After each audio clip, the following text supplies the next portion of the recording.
Hi, everyone. 2 years ago, my life changed forever. My wife, Kelsey, and I welcomed our daughter, Leela, into the world.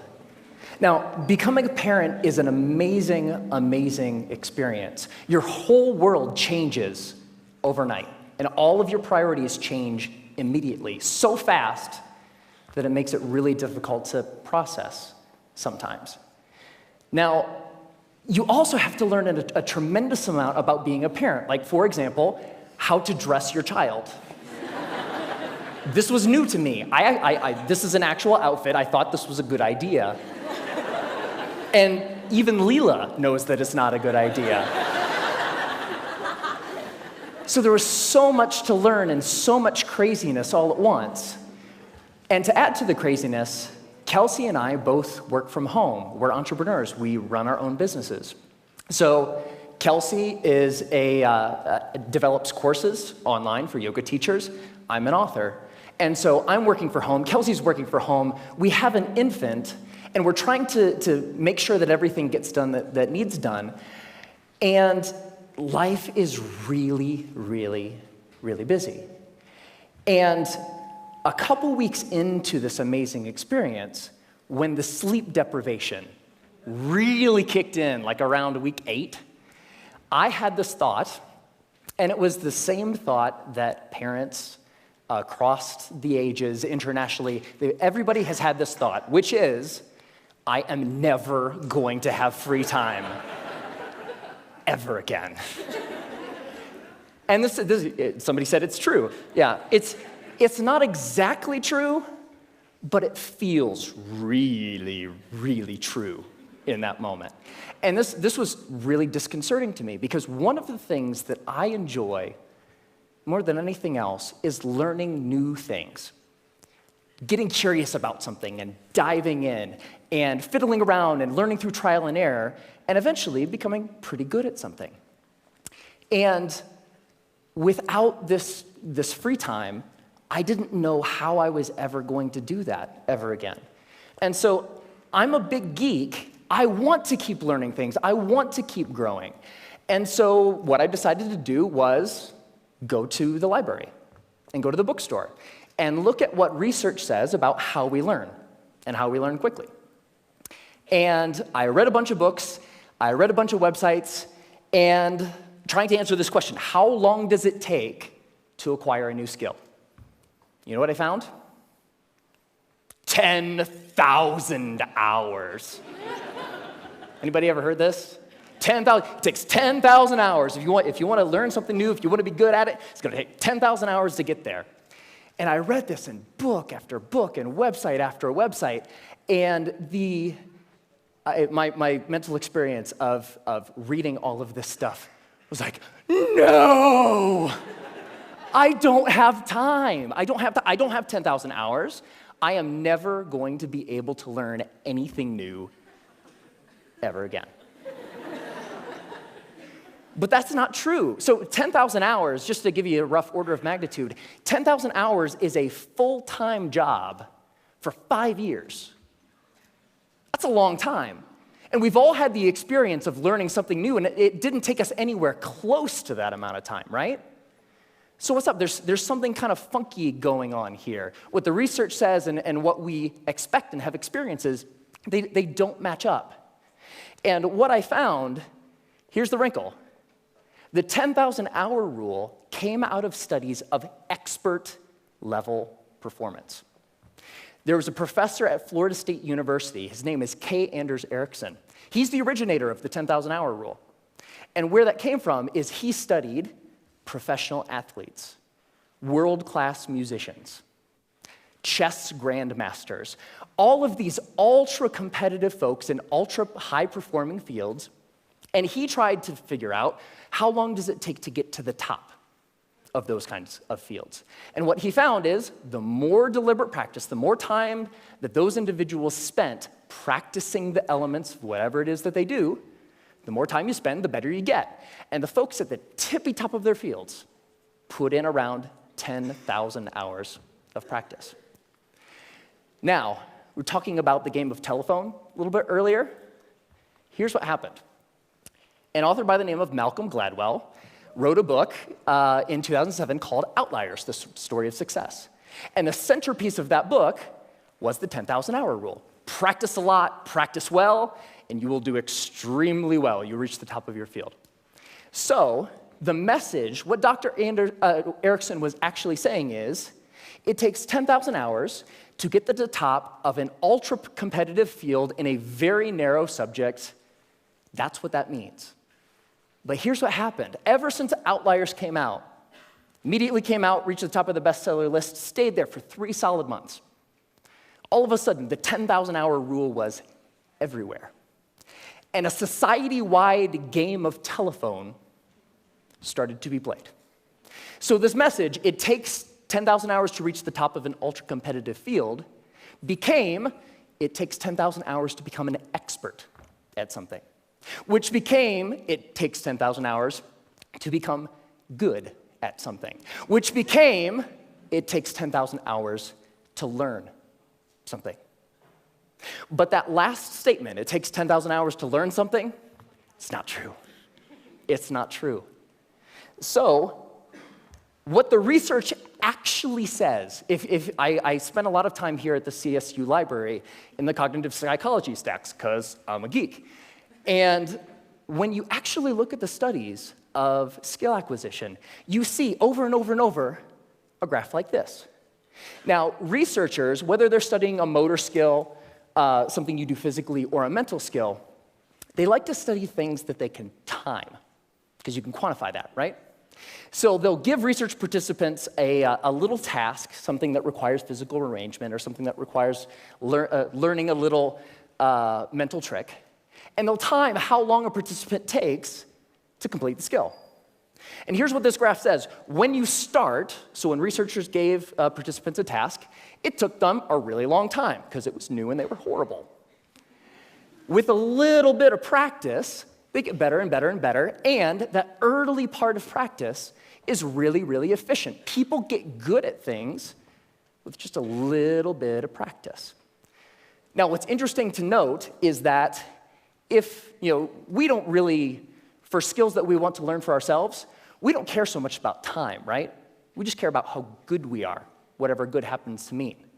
So if we relabel performance time to how good you are, the graph flips, and you get this famous and widely known, this is the learning curve.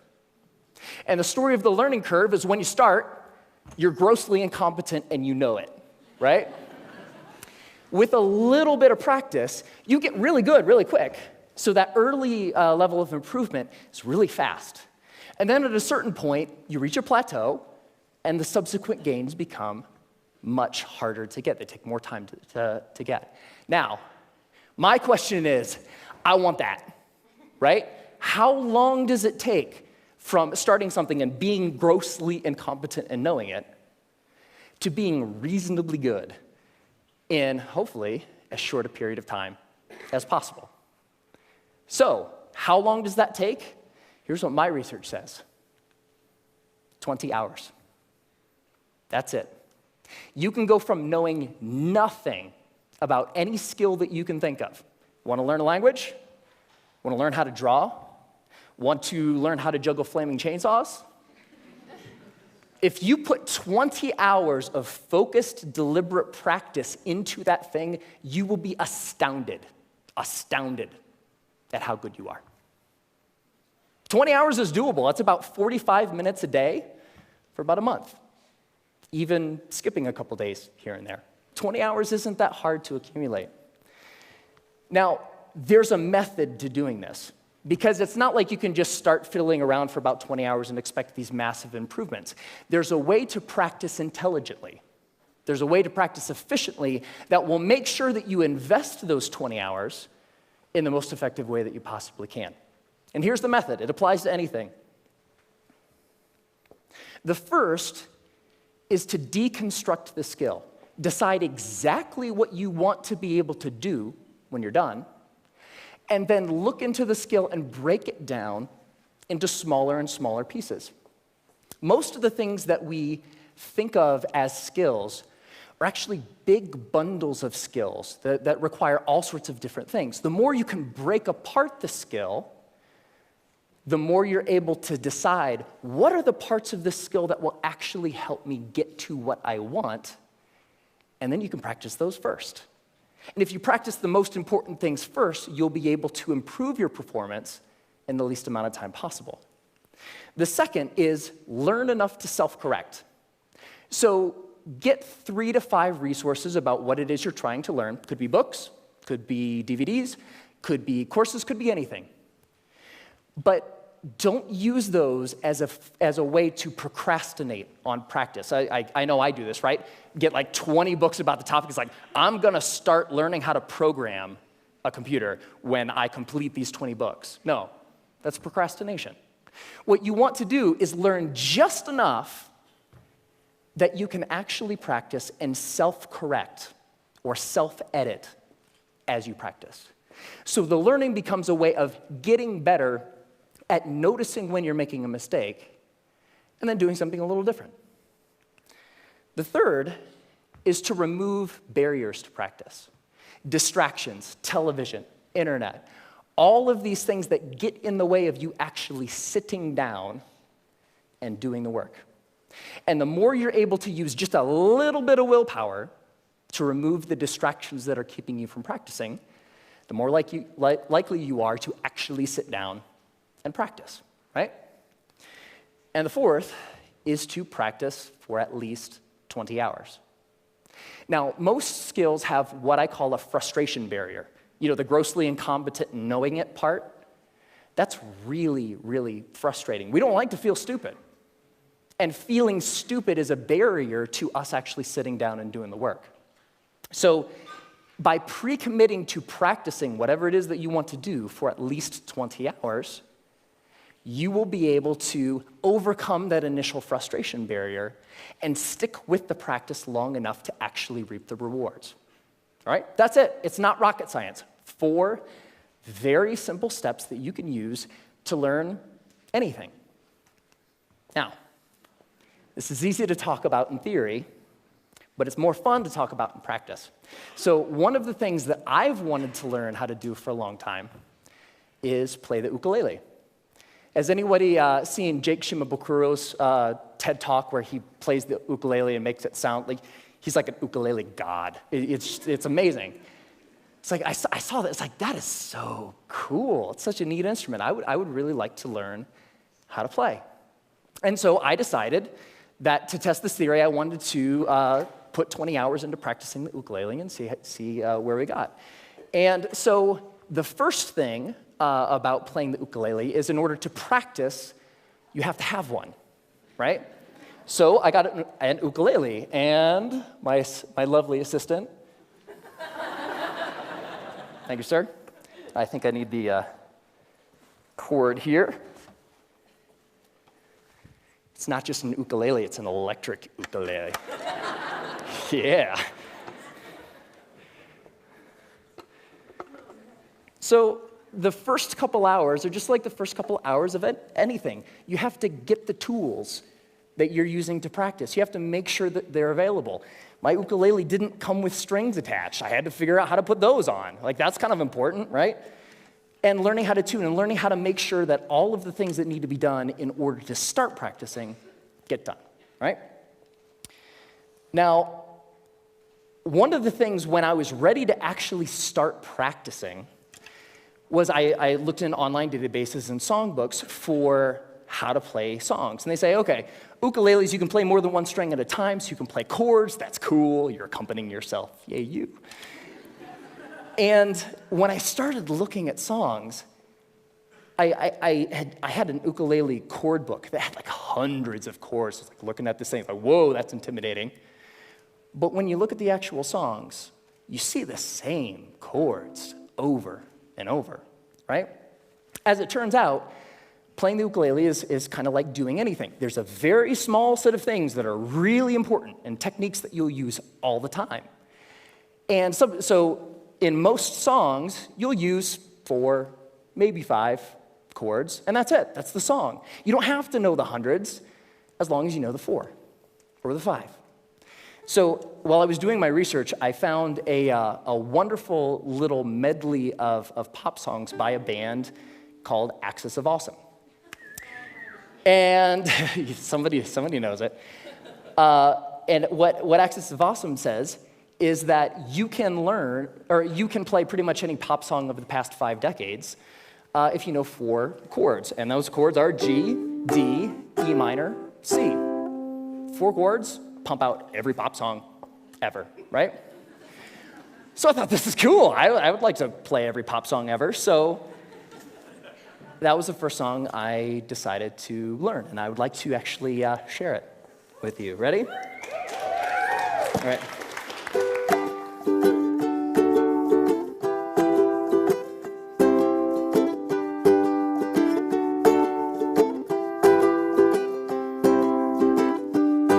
Just a small town girl living in a lonely world. She took the midnight train going anywhere. I heard that you settled down, that you found a girl, that you're married now. Every night in my dreams I see you, I feel you. That is how I know we'll go on. I won't hesitate no more, it cannot wait, I'm yours. 'Cause you are amazing, we did amazing things. If I could, then I would. I'll go wherever you will. And can you feel the love tonight? Can I live with or without you? When I find myself in times of trouble, Mother Mary comes to me. Sometimes I feel like I don't have a partner. No woman, no cry, Mama, this surely is a dream. I come from a land down under.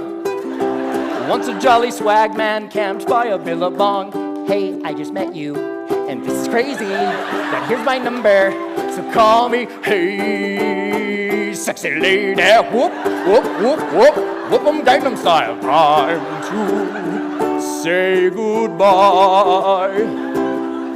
Closing time. Every new beginning comes from some other beginning's end.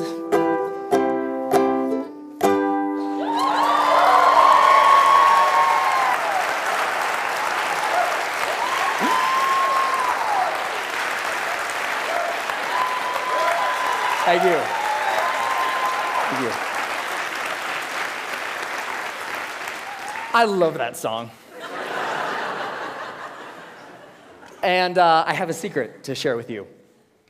So by playing that song for you, I just hit my 20th hour of practicing the ukulele.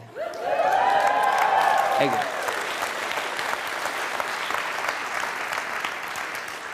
And so it's amazing, pretty much anything that you can think of. What do you want to do? The major barrier to learning something new is not intellectual. It's not the process of you learning a bunch of little tips or tricks or things. The major barrier is emotional. We're scared. Feeling stupid doesn't feel good. In the beginning of learning anything new, you feel really stupid. So the major barrier is not intellectual, it's emotional. But put 20 hours into anything. Doesn't matter. What do you want to learn? You want to learn language? You want to learn how to cook? You want to learn how to draw? What turns you on? What lights you up? Go out and do that thing. It only takes 20 hours. Have fun.